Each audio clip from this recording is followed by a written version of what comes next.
Badlands. Explain those Badlands. That's a hell of a name.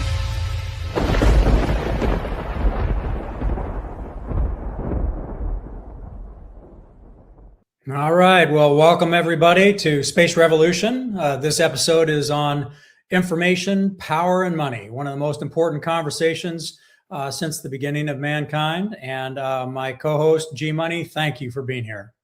It's an honor to be with you, General. And I love going toe-to-toe with you because as I try to push the Overton window as far possible as I can, you always kind of grab me by the ear and pull me back a little bit. And so I love this little kind of tug of war we have going on, but I think it's important for us to have these debates and move the signal forward. Yeah, well, my compliment to you is as a general officer and a combat veteran in every major combat operation, essentially since the 80s. I can tell you that what we want is aggressive warriors where we attenuate their aggression with prudence, discipline, and self-control. There is nothing worse than a weak warrior that is a coward or is apprehensive and does not seize the initiative.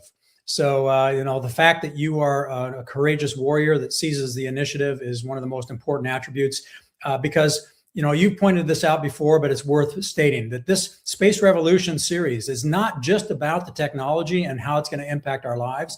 It's the fact that we are at this crucible of history, this crossroads of history where we as a human race are being enslaved because of the technological discoveries of the last industrial age. And if we don't wake up as a human race, we collectively become enslaved, just like individual countries have been enslaved. And that includes now America. So I thank you for being a courageous warrior in this fight. And we'll talk in more detail as the show goes on. But I applaud your aggressiveness. It's essential. It's required. The question is whether aggression turns into reckless or whether it stays productive. And so far, so good, G-Money. Yeah, look, I know you probably, for obvious reasons, can't tell people directly what to do. And so hopefully I'm on the path to at least helping wake people up in that direction. But, you probably had, at least a half a dozen episodes or so. And, really pulling back the core of space revolution is literally, right, the physical domain of space to help, I think, bring about, right, using the high ground to bring about a revolution. And a revolution is about tourism and, mining asteroids. A revolution is to forcibly overthrow the current government or social order. And I think if we extrapolate on that, there is a way to non-kinetically, right, battle the powers that be to actually provide power to the individual to change the social order, giving power back to the people. And, that's just my interpretation of it. But literally, it's the high ground of physical space in space to give access to cyberspace to the entire world, okay, using proof of work technology that enables an individual all across the planet to take their power back. And, it's such an amazing, just short, very to the point, but I don't think, any of your guests have peeled that back yet. I don't know. Maybe I've missed it. Yeah, no, I think there's plenty that have, but this is why this conversation is so important. And so I'd like to kind of start with the historical reality of power and what it means. So kind of the definition. And the first is this segment is kind of in the same framework where we talk about the three pillars of progress for the human race. One is information, and we assume without saying it that information has to be true. Otherwise, it just creates a muddy disaster of progress into the future. So truth in the form of information that actually tells you what is, not what somebody else that wants you to believe is true. The second is energy, and the third is resources. And so we're on the information domain here. And but information is power; it always has been. So since Adam and Eve and Cain and Abel, the moment there were two human beings, there was a relationship of power. There was a struggle. Okay. Especially after the initial sin. And that has gone on forever. Long before there was money, long before there was anything, power and the relationship that power has between people existed. And the power struggle between two people, whether they're in a marriage and a friendship or just on a deserted island stranded together, The nature of power is as aggressive and as potentially dangerous and or productive with two people as it is between nation states. That has never changed. And the nature of power has never changed. And the nature of power is this, and this is what we struggle for. If you have the power, G-Money, and I do not, I must submit to your values. Period. Dot. And therefore, if I want to live my life consistent with my values, and in this case, it's our Constitution, it's our way of life, it's this idea of self-sovereignty, of free will, of the ability to define happiness as I define happiness, not as you define happiness. That is ultimately what we're fighting for. All wars, you can talk about resources where wars are fought over water or minerals or geography, but ultimately, all wars are to preserve the ability to defend your values. Now, you can't do that with water or food, but with water and food, you can still have your values stolen away. So this kind of brings down this conversation about information, power, and money to its nexus. And this is what I want you to kind of give us a little discussion on. And that is, when the invention of money happened, evil people started figuring out, okay, how can we use this as a way of gaining control, power, and wealth, and enslave others to our will?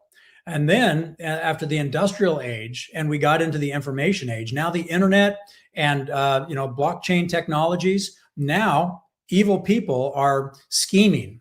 How do we use this technology to enslave others and bring ourselves power, control, and wealth? And give no other person any option because they're enslaved. That's where we're at right now. That's this epic moment in history that we are so lucky to live in, because if we can see this clearly as a human race, one, we can fight against it. Two, we can throw off the shackles. And the question is, how do we throw it off so that the future generations that are going to have to fight this same fight have an easier time than we do right now, where we are enslaved, we are trapped, and we are, in many cases, blind to how dangerous our precarious situation is. Yeah, look, this story is as old as time has been recorded, right? This is the old pharaohs, right, that are basically just reincarnated through the fiat money cartel. And people don't realize that the money system, the monetary system, is the best, easiest, fastest way for the powers that be to control everyone. And that's kind of sometimes why I pick at evangelicals, is because they don't see the problem that they're supposed to be, really reading up on almost every week, right? To where, the bondage of humans and their free spirit and their free will is being done because the exploitation of their belief system, right? Just because you believe something, someone is telling a good story to you, that somehow, people hand over their power and authority to others to then make those decisions for them. And right now we really haven't had a way before to beat this, because it's been only kinetic that we've known. So there's been a lot of bloodshed and a lot of destruction. And props to the patriots to give us something that is finally non-kinetic, that allows us to possibly fight this 1,000-year-old problem in something to where we don't have to kill each other, we don't have to cause a lot of violence and destruction. And so but it is a story as old as time, from the Bible to the Romans to, go back every time, and you'll see them debase their currency, enslave the communities, and then go to war, reset it, and try all over again. It's a story old as time. Yeah, no, it's true. And so we're watching, the great old saying where history doesn't repeat itself, but it sure does rhyme, because there are new technologies. And the reason this is such an appropriate conversation for the space revolution is primarily because the space revolution is really an icon for a human revolution to get us out of slavery and try to do it on a permanent basis. We'll never get rid of evil. But what is coming is the global awareness and consciousness of what is going on because of the access to truth that we are going to be able to provide to people all over the world. And so the first fight is the fight for narrative. Who is telling the story? Is it people that want to tell a false story to ingratiate their own power? Or is it people trying to tell the true story to try to usher in values that we believe in? And that's really to kind of characterize this fight. But this is the question I'd like to pose to you, because Now that we are at the cusp of being able to provide devices to everybody on the planet affordably so that they can have access to information, and they can start triangulating truth for themselves about how, even painting a picture of how your tax money has been spent, and the horrifying reality and the pit in your stomach when you see that your money has been going to satanic worship and the killing of children, the trafficking and sex slavery that is globally, infested in every culture on the planet. It makes you sick. So the question is how we, as a human race, can identify the lies that will come at us right now as this powerful explosion of information across the globe to all 8+ billion people on the planet start shaping what do people believe is true. And if we look to history, we're going to see some clues as to what we ought to look at, and then start taking back the power of those levers we currently have, the biggest one being money. So that's the question for you. And again, part of your job as co-host here is, at the end of this, is to kind of refine the key questions people ought to be asking.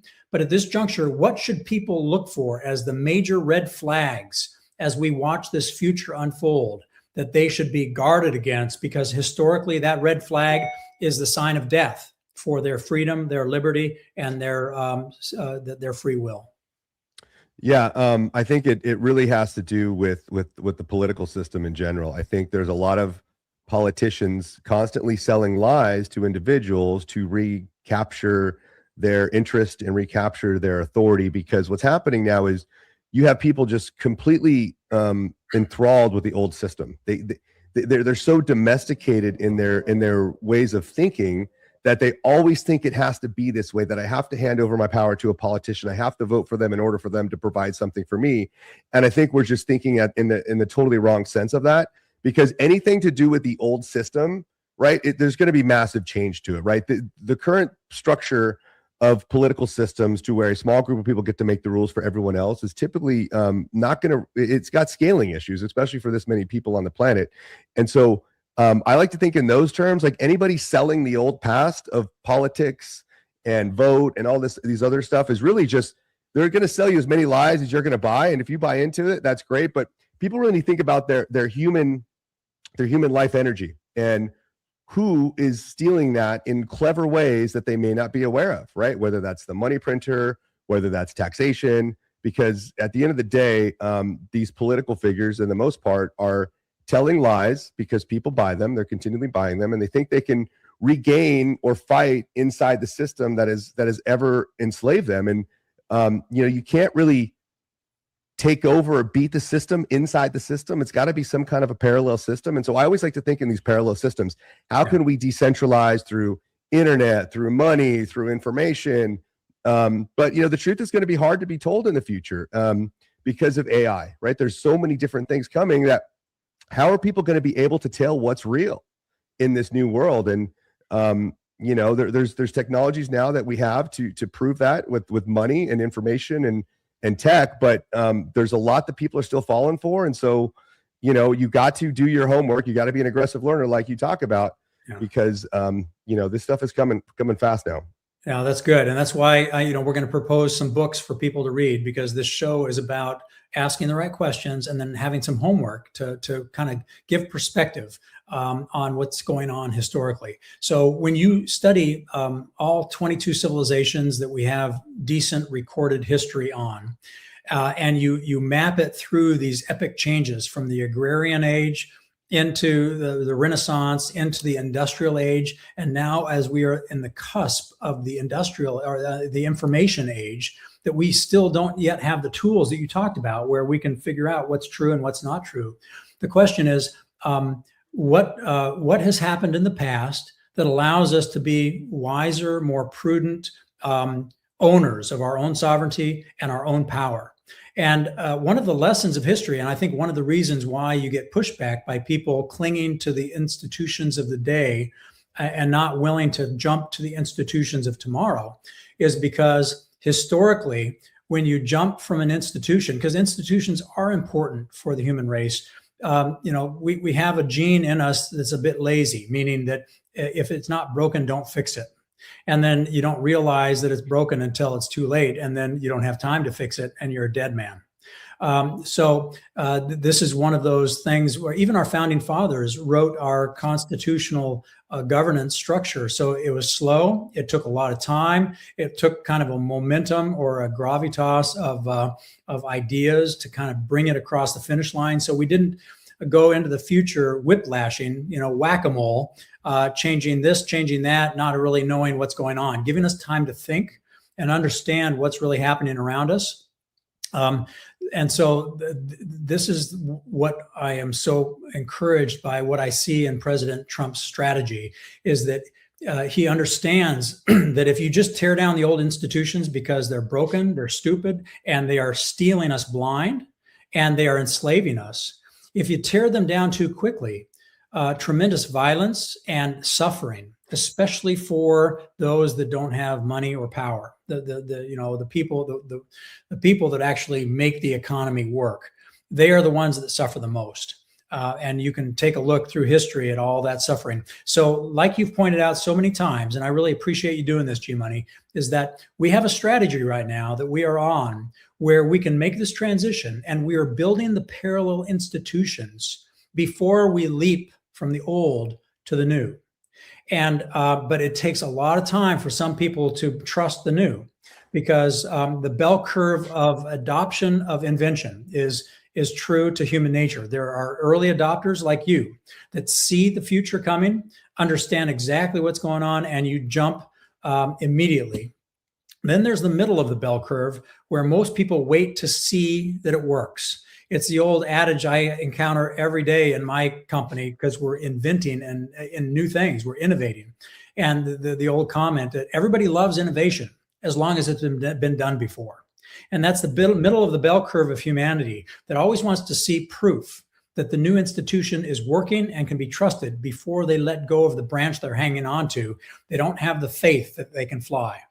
And then there's the late bloomers, the ones that, it'll take 3 decades of using the new institution, even with the old institution broken, before they adopt it. So this is why there is resistance. They are afraid of violence that can erupt based on historical precedents. But what is different now, especially with space, where you can have a common infrastructure. And once you build that infrastructure, you can deliver energy, information, and resources to every person on the planet for the same price point, no matter where they live. And so it accelerates this. We are in that age of acceleration where we don't have a lot of time to get comfortable with the new institutions, because the old institutions are going to be gone very quickly, and the new institutions will be coming up and useful quickly. So this is why there's a delicate tension between these two, and the wisdom of when do you jump, how do you jump to try to preserve life. Now, George Washington tried, and so did Abraham Lincoln. When you take a look at these two change agents trying to maintain peace and still guide the culture to where they needed to go, neither of them succeeded at doing it without violence. So it's not that it's not without the possibility, but I tell you, we live in an age where the information that we can get out to people so quickly can help us have a peaceful journey into this future. But it needs to be aggressive, but it needs to be peaceful if at all possible. Yeah, and I always kind of go back to like the optimism of it, right? And I think where people get trapped is they have this very doomer outlook on the future because of the technology. And look, I get it. Like a lot of us have only been around since, the Google and the Amazons and the Facebook. So all they know is this tech corruption. But some people, right? And I hate to pick on evangelicals, but, they're treating Elon Musk like, the Galileo, and they're treating, some of these people like the new Roman Inquisition, even Trump, to where I didn't realize this earlier, but the culture war is such an important part of this that I think it's overlooked by a lot of Bitcoiners and a lot of people in the truth movement, to where Trump is doing these amazing things with courage to bring about this cultural change in the fastest way possible that doesn't disrupt everything. But like they're all just getting, beat up on the daily, because all these people just have this really bad outlook of the future. And I don't like to live my life with like all this doomerism and the world's falling type of stuff. And so That's the battle we're in. I truly believe is we're kind of battling these people that just have this dark outlook for humanity. And it's like, put your energy into the outcome you would like to see in the future. Do you want to see, the world run by these tech oligarchs and everybody in slavery? Or do you want to see, human abundance, sovereignty, and all these good things that can come about? Because, Space Force is happening, right? SpaceX is happening. AI is coming. Bitcoin is here. All these technologies can be used for good, right? And people need to empower themselves by aggressive learning to learn the technologies that will help free yourselves and will help do these things, because the future is absolutely optimistic when you can realize that these technologies actually bring death to the old system and bring about a new future of abundance and peace. And I'm just surprised so many people in the movement are still kind of, hanging on to this old system that it has to be done the old way, when in fact we have all these new technologies that can bring us about in the new way.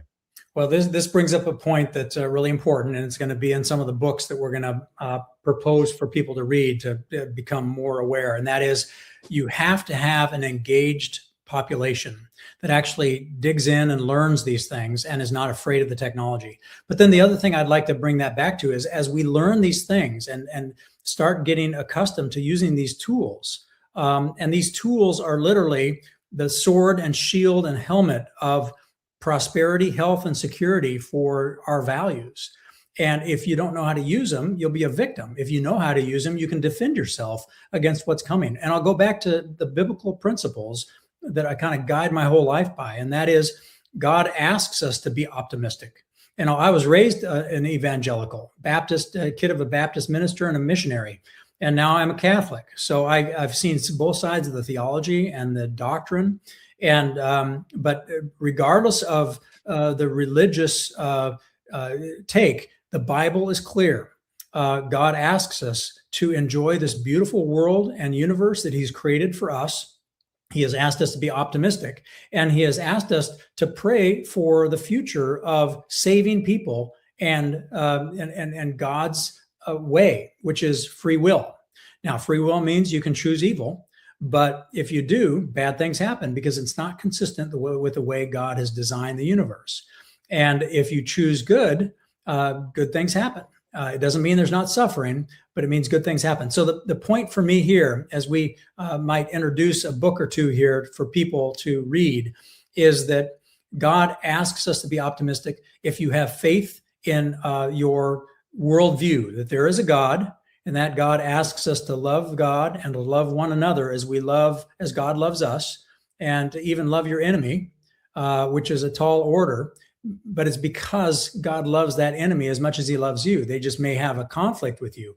If you truly walk those values out, and you really look at the universe, where you wake up every day, you see the sunrise, you look at the trees and the water and the birds and the air and the mountains and all the beauty around us, even the beauty in the cities and the buildings and the people, every person, you look in their face and you say, God loves them as much as He loves me. And that instills perpetual optimism about the future. When there's pessimism about the future, it's Satan's way of deflating all that God intends for the joy of life in this universe He's created for us to play in. And so for everybody who is worried about the future, remember, be not afraid, be not anxious. The great faith that God will work His perfect will and through our good actions. And if we make a mistake, He will work His permissive will through our mistakes. Either way, God's will is going to come full circle. And so we can relax and fight like hell for what we know is true and good and consistent with the Bible and our Constitution, which is based on all the biblical principles. So for me, optimism is essential. It is a sign of hope and trust in God. And the stronger your faith and hope, the stronger your optimism. Yeah, no, absolutely. Well put, General. So let's open up. Let me bring up a book, and then I'm going to have you bring up a couple that you suggested, GMoney, that are also fantastic. And you and I can talk for literally decades on all these three books we're going to talk about. The first one I'm going to show, though, is one, again, that really takes this from the 50,000 foot view.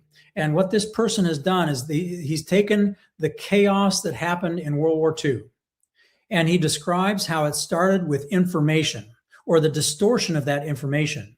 And then it started distorting the power and the money and the economics.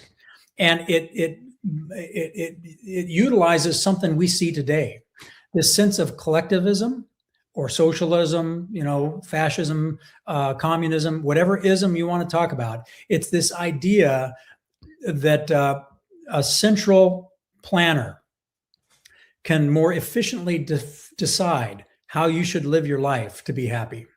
And God teaches us that is a recipe for disaster. But what's amazing in the Bible is God said, you don't need any government. You don't need any king. If everybody on this planet just believed in God and in his way, we would be at peace. We would share. We would have abundance in food, water, shelter, joy, arts, entertainment, beauty. That is what God promises us. But because we are broken and we want this security blanket of a government, we do what you just described. We give all our power to our government. And then because we're lazy, we're like, you got it. I'm going to go, drink my coffee, go to work, drink my beer, go to bed, and, just keep me safe. And it just doesn't work that way. And like our founding fathers said, it's a republic if you can keep it. So this book gives you a historical perspective on how this is the playbook of the globalists, or the people that want a new world order or a global government, that do not want the sovereignty of each nation. And it starts with a distortion of your language. In this book, you will hear how the word liberal was literally inverted and became synonymous with conservative. They will literally, they start with changing the language so that they can lie to you using words that you define one way, but they're defining another way. And then they get you to vote for them, and they get the political power. And then with that, they can constitutionally steal your freedom away. This is what Hitler did. This is how World War II was created. And the same patterns, the same rhythm, the same rhyme and tune is playing out before us, but with different tools.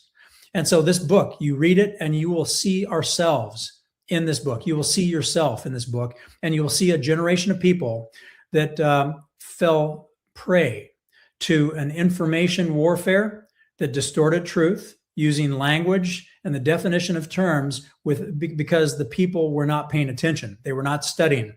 They were not aware that somebody could steal away their freedom. And before you know it, World War II happened.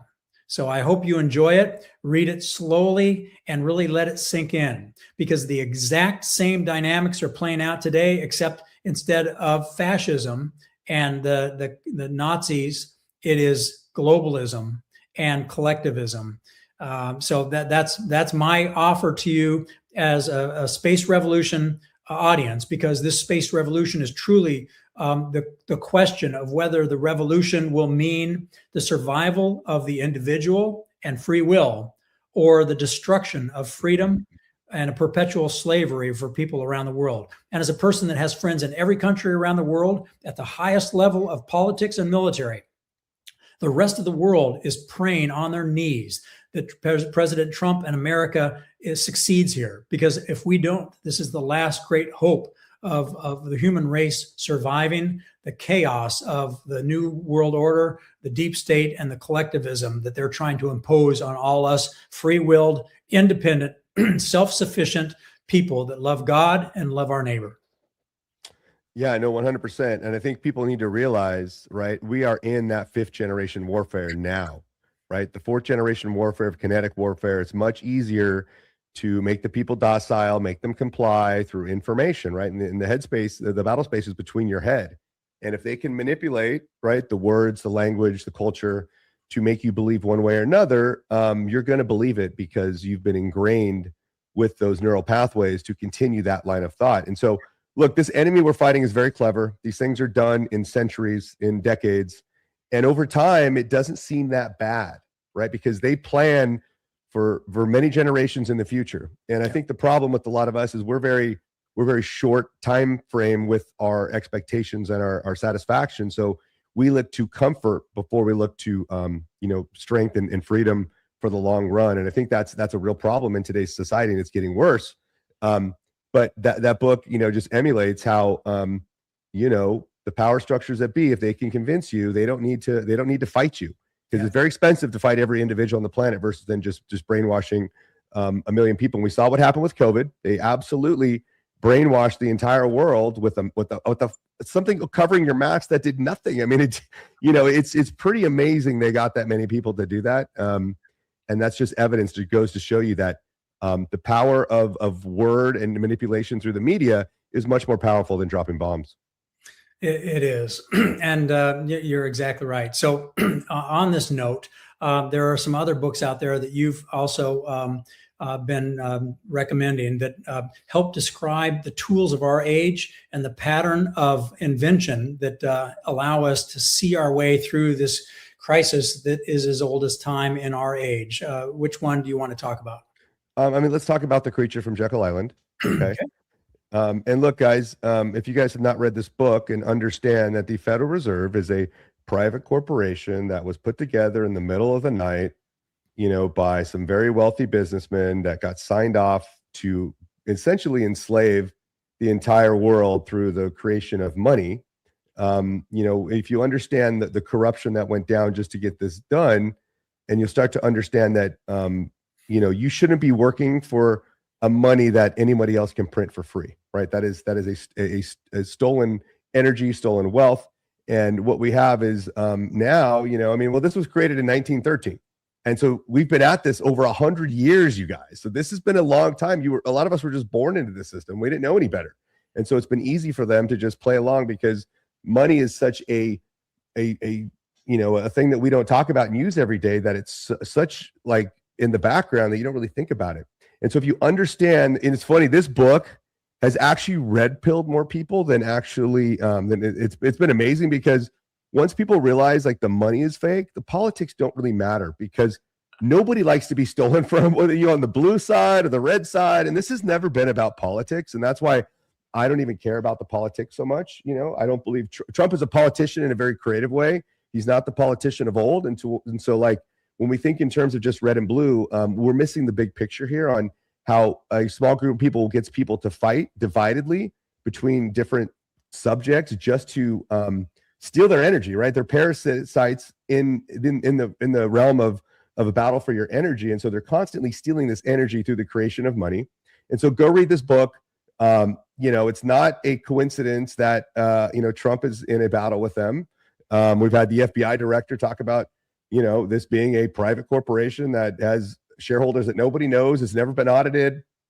And, even a former world banker said that they've lost over $1 trillion, and where's that money going towards?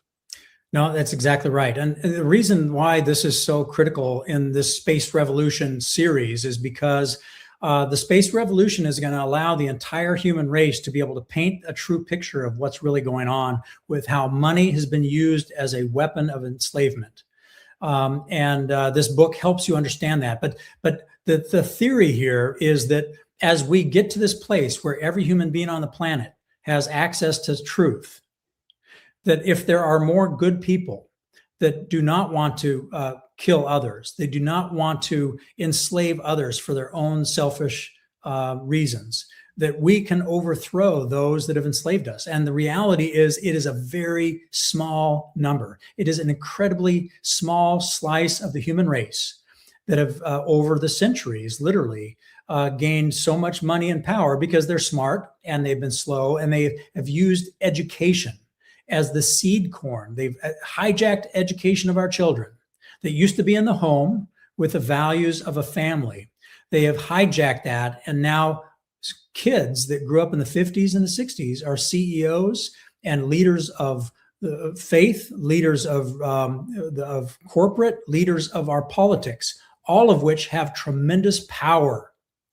And that if we gang up against those evil people, the very small slice of evil people that are intentionally enslaving us, we can run them to the gates of hell.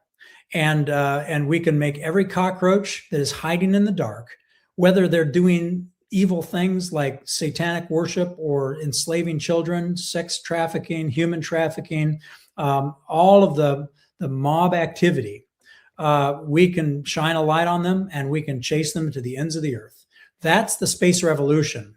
And that is why we as a community of truth seekers have to teach ourselves what's really going on. That book is one of them. And then share with others, because the world has changed one person at a time, one relationship at a time, one friendship at a time. It is not changed by a politician. But don't mistake how much power you give to your politician by voting for them. And if you aren't paying attention to what policies and laws they are putting into place, then you deserve the slavery you're going to get. Everybody gets, Bitcoin at the precipice they deserve. And that's really what it is, right? You're going to be so sick and tired of getting sick and tired of doing the same thing over and over again and expecting different results, because it's not going to change. Yeah. The system has been fully captured, and the Patriots have given you the tools to unshackle yourself. But again, right? Freedom never comes for free, and that's an individual's choice that wants to break free. And it's not an easy decision. It's not an easy choice. And so, we're looking for the lions, right? We need more lions to wake up other people, because that's how this war is won, by a very small percentage. Look, we're in the 250th year of 1776, right?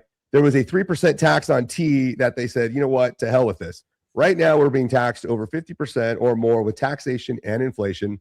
And, Trump has been on board saying he's going to eliminate the IRS. And this is not hyperbole. This is not political speech. This is literal, you guys. When he talks about that, he means that. But I also think he wants us to go through the struggle and the conflict within ourselves to truly choose for ourselves. Are you going to continually give your power and authority to satanic pedophiles to go bomb other nations on your dime? And that's why I think understanding how the money literally corrupts everything, you can get to the root cause of this entire operation. And you're right, a small group of us can take our energy back, put it in a system that they cannot inflate or take away from you. Then it's a very powerful weapon against them. Yeah, I appreciate that. There's another book that you and I both have been involved with from the beginning that I'd like you to kind of share and talk about your reflections on why it's so important. Because again, the tools of our age are different than the tools of the past. Even though the dynamics are the same, the power relationship between people and governments is the same. The tools are different. And if you don't know how to use the tools, you don't know how to wield your power. So what's that other book? I'll go ahead and bring it up here. Yeah, so this book is by a very special gentleman by the name of Major Jason Laurie, who was a major in the United States Space Force that wrote an MIT thesis on Bitcoin as power projection. And so if you understand that we are in this 5th generation warfare and we have reached a kinetic stalemate of basically nuclear weapons that would destroy the entire planet if we were go to nuclear war, then you would understand that, hey, this future that we're fighting in, we have to be a lot smarter. We have to be a lot more capable, and we have to understand where exactly to put our energy in the system. And so understand that with this book is like, I kind of want to call it the user's manual for almost a human individual, in the fact of knowing your power and understanding your power, because we've been domesticated through taxation, licenses, permission. Even here in California, they want to come up with a Department of Surfing and make sure everybody gets a license to surf. I mean, these are some of the crazy things that, this world was given to us free of charge. And now all of a sudden, all these people that control everything want to charge you to use something that is already yours.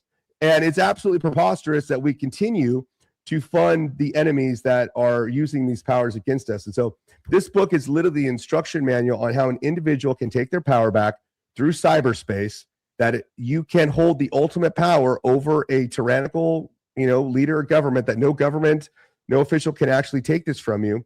And that the decentralized world, in giving your power back to individuals, is the physical internet and using this bit power in cyberspace, because you can't take away someone's Bitcoin. You can't confiscate it. You can't block it. And so when people realize that the most valuable thing on the planet that's ever going to exist is this new technology, then you realize that every government in the world is going to want to get their hands on it. And when individuals say, you know what, if you want some of my energy, you're going to have to provide me a good or service for me to hand that back over to you, then that's going to change the dynamics of individuals versus the power structures. I mean, this is literally 1,000-year-old technology that people aren't talking about in this way because everybody's so concerned about the measurement in fiat. What is the fiat? What is the fiat price? When the fiat price is a horrible unit of measurement, and what people need to understand is that this network is a network built upon power, watts, joules per second, that can also be used intertwined with weapon systems, and that an individual can harness the entire hash rate of the entire network to use against tyrannical government, so that you can store your energy in a place that no politician, no government, no military can ever take from you if you play your cards right and you do it smart. Yeah, thank you. So that book, and again, I'm very familiar with him as being in the Air Force when he was in the Air Force, and working with him, and so it's a very valuable education. The key attribute in this age of revolution, this space age, is power is knowledge is power. And truth is power, but it takes a lot of effort to find out what truth is right now. And the nature of power never changes. So when Cain and Abel is the two sons of Adam and Eve, and one brother kills another, that was a form of using power in the physical domain. That doesn't change. That will always exist. That's what we want to avoid, because it is one, it's against God's way, and two, it is immoral, unethical, and evil to kill another human being. And so the point here is that your knowledge base has to be much more sophisticated now than it did in the industrial age, than it did in the agrarian age. The requirement for learning is higher now. And our kids have been taught some good things and some bad things in school. And so you got to be smarter than the young generation to lead the younger generation into the promised land. And so that's why these 3 books are really good fodder. And GMoney, what I'd like to do is you and I come back on after people have had a chance to read these 3 books and digest them, and then talk one layer deeper about how you actually mechanize your power in this age we're in. And again, you can't predict the future. There can be catastrophic events that do some real damage to our current institutions and create great suffering. But if we do this right, if we're smart enough, if we're willing to be aggressive learners about the tools of our age, we can prevent this. This is part of peace through strength. And the strength is not just military strength, which most people think. It's the strength of your brain, your knowledge, your power, and how you are defending your power in this digital age that we live in. That's, for me, the most important thing, is that it would be like in the age of gunpowder, not owning a gun. And, like in the, most young listeners won't understand this one, but Indiana Jones, in one of the series there, where he's facing a guy with a sword that looks like he's incredible, spinning that sword. And he's probably, 10 yards away from Indiana Jones. Indiana Jones knows that he can never wield a sword as violently or as skillfully as his opponent, but he knows the opponent is going to kill him if he doesn't do something. So he pulls out his gun and he shoots him from 10 yards. And that the same was true when airplanes were invented. There's a great picture of Pancho Villa in Texas as he was attacking America and looking up at the first airplane he had ever seen in his life. And that airplane was literally destroying his entire army. And there was not a damn thing he could do about it. That's what the digital age is with regard to money and power, that we have invented the airplane or gunpowder, and our enemy has not.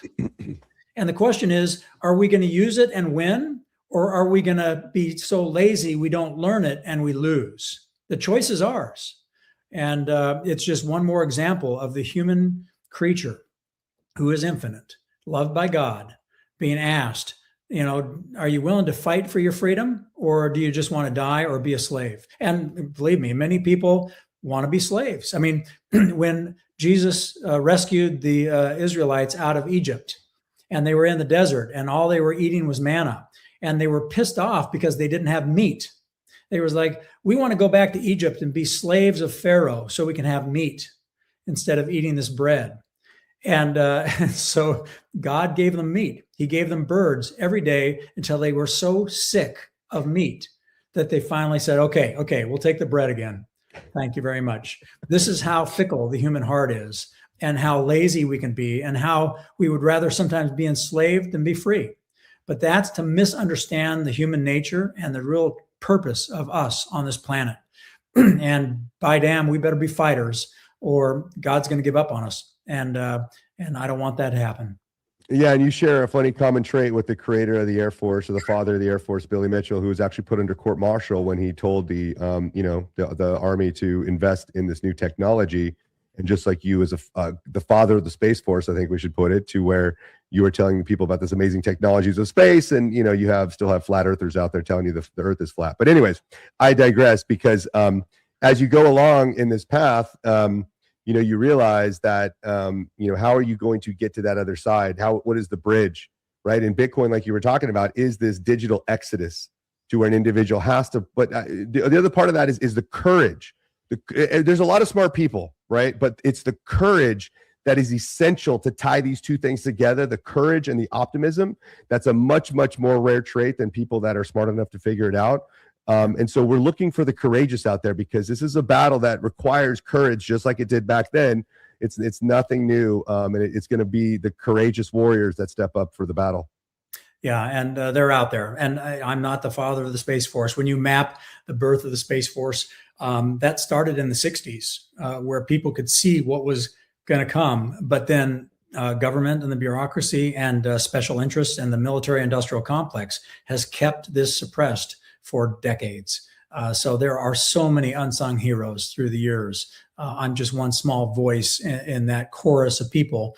But you're right. This attribute of courage and optimism is essential. And it doesn't mean you're Pollyanny, but it means you believe in God, you believe in a future that is better than the past, that we have been given minds that are so capable of transforming the physical universe that we've been given as a playground into tools that are useful to us. And right now, we are designing those tools to triangulate truth, to express to the rest of the world what that truth is at price points they can afford.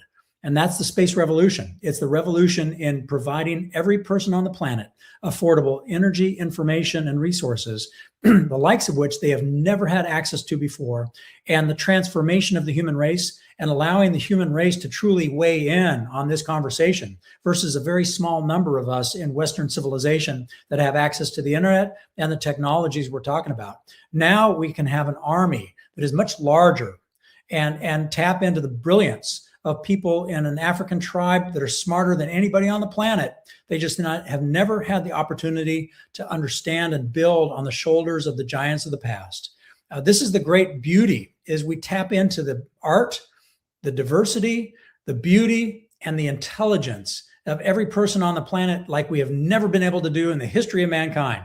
And if we do this right, and we work on ourselves with these interior principles of honesty, integrity, faith, optimism, and aggressive learning, so that we are smarter than our adversaries on the tools of our age, there is nothing that can stop what's coming.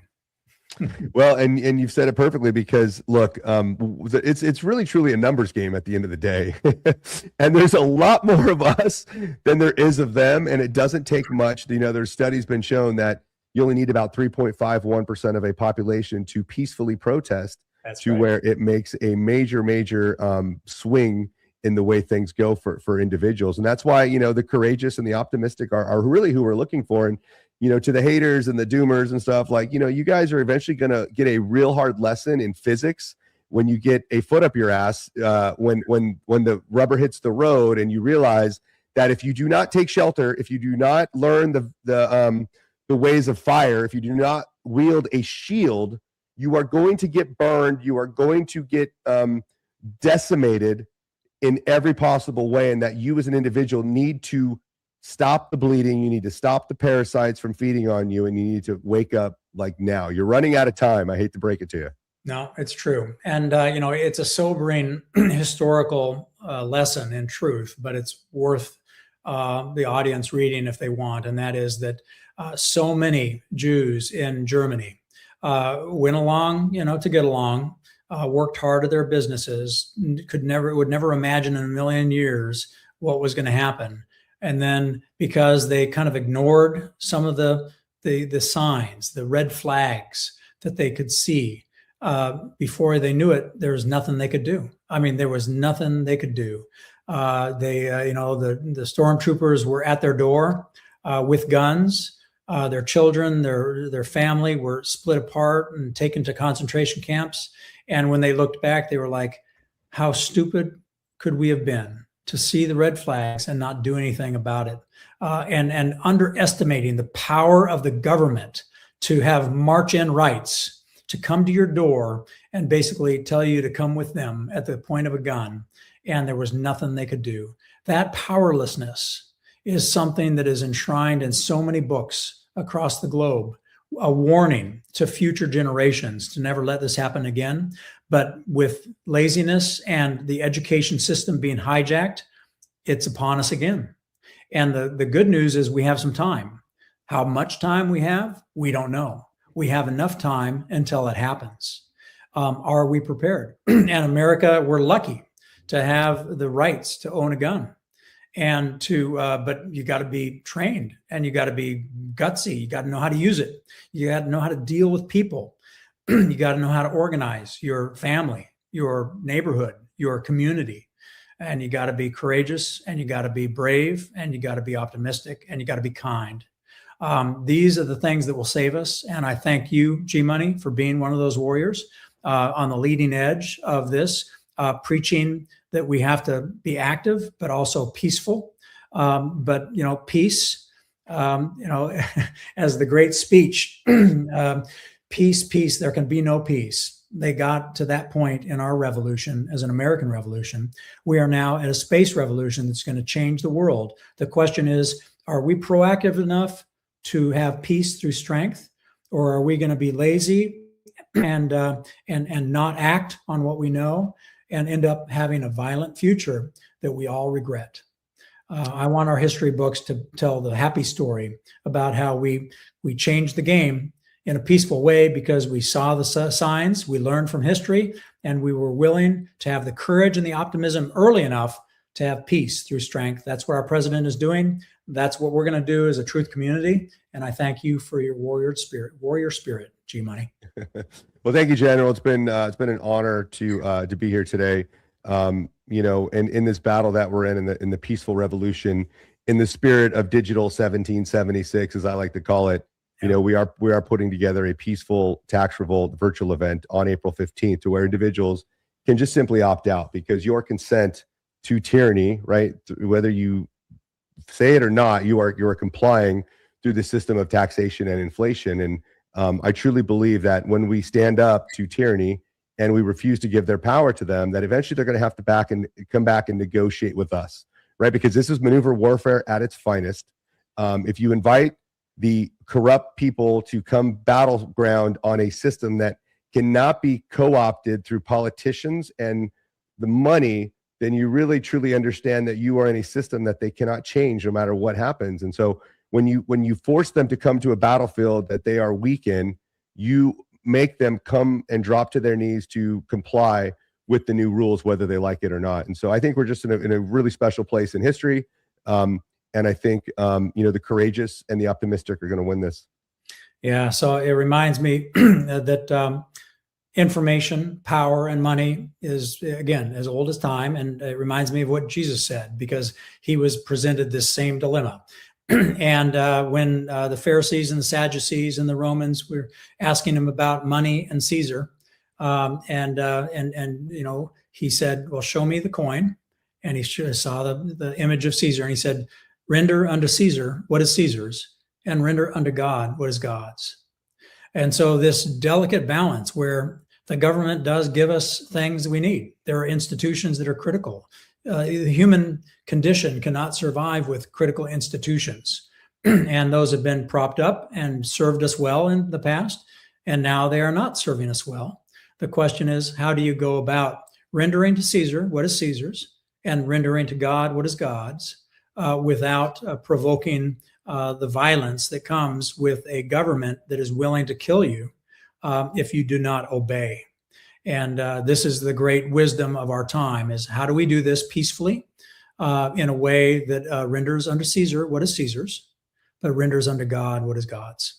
So GMoney, thank you so much for your willingness to be a part of this fight and to be a co-host on this show, Space Revolution, which is really an analogy for a much larger revolution, as you've pointed out, and ushering us into the golden age of peace, prosperity, and health for all people on the planet. And America, the shining city on the hill, leading the way, because we are a population of mavericks and pioneers and cowboys that love one another and love God and are willing to fight for what is good and what is true.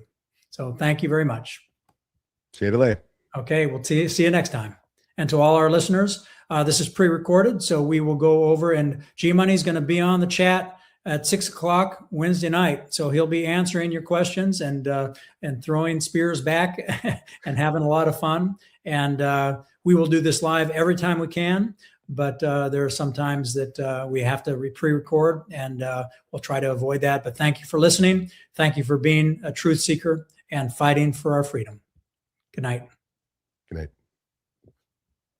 In a quiet town where beards grow wild and lips dare to crack without permission, one woman has suffered.